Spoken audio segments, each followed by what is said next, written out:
Right, so after almost 24 hours at the border, yep, 24 hours at the border between Malawi, at the Songwe side of Malawi and the Kazumulu side of Tanzania, we are through. So let's explain the process. You're supposed to have your PCR COVID test done. We heard that we could do it free of charge at the Kazungulu, sorry, not the Kazungulu, the Kasonga District Hospital, which is sort of an hour's drive from the actual border.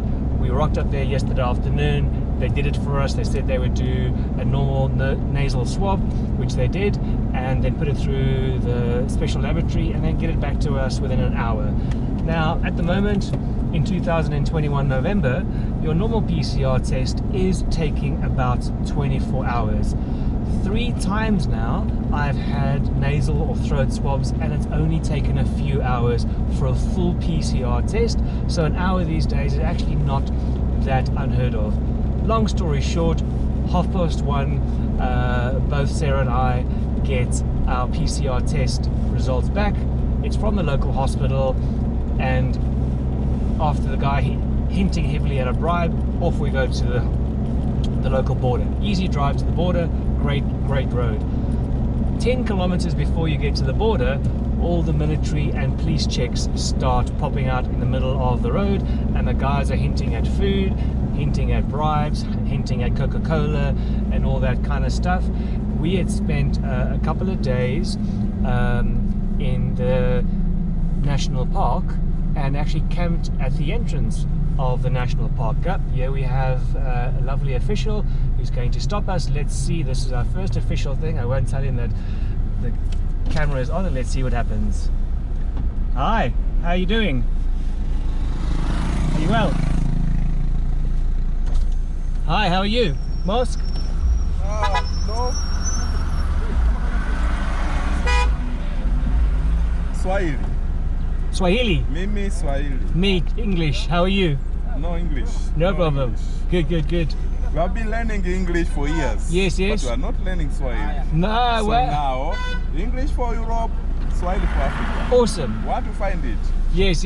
When you come here, you speak English, we speak Swahili. Cool. I think we'll know how to communicate. Okay. Maybe by science. Okay. Cool. How are you? Very good. Where are you coming from? Coming from originally South Africa, but obviously coming from Malawi now and heading Okay. towards Serengeti. Okay, very nice. Can I see your passport? Yes, of course. Okay.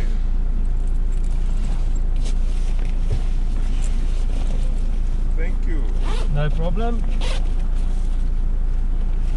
I plan to visit United States Oh, yes. one day, but I don't know when. Thank you. You're welcome. Thank you. Hello. Hello. Ah, Oh. everything good? You can proceed. Thank you. Thank you so much. So, okay. Tanzanian.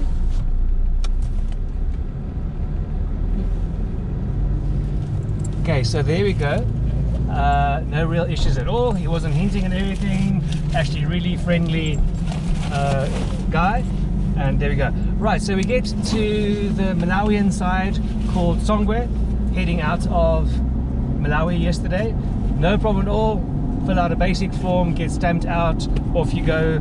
You drive sort of not very far at all, 100 meters towards the Tanzanian entry sign.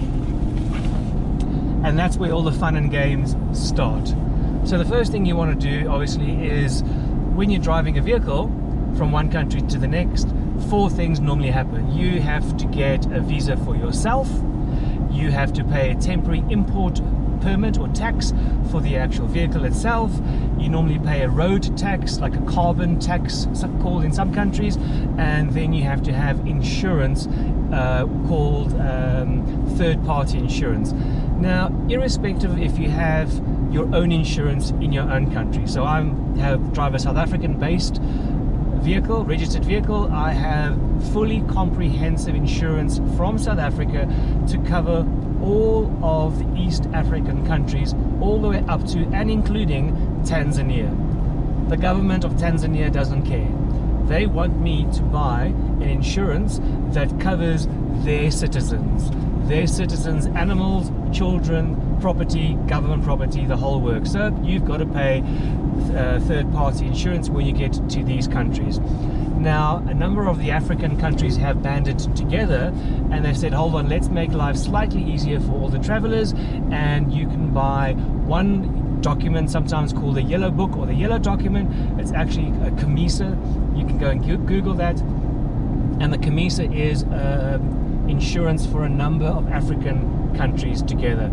I haven't done that. I won't do that. I have heard quite a lot of stories about people buying CAMISA, which is more expensive than buying 1 or 2 countries, but if you're going to 5 or 6 countries, it actually works out to be cheaper. So it's kind of economies of scale. I have heard that in some countries, even having the CAMISA document in your hand, you still are forced to buy that country's insurance. So I just don't want the hassle. I'm a zero hassle kind of person if I can get there. So the first thing we want to do is actually get a visa for ourselves. South African passport, no problem whatsoever.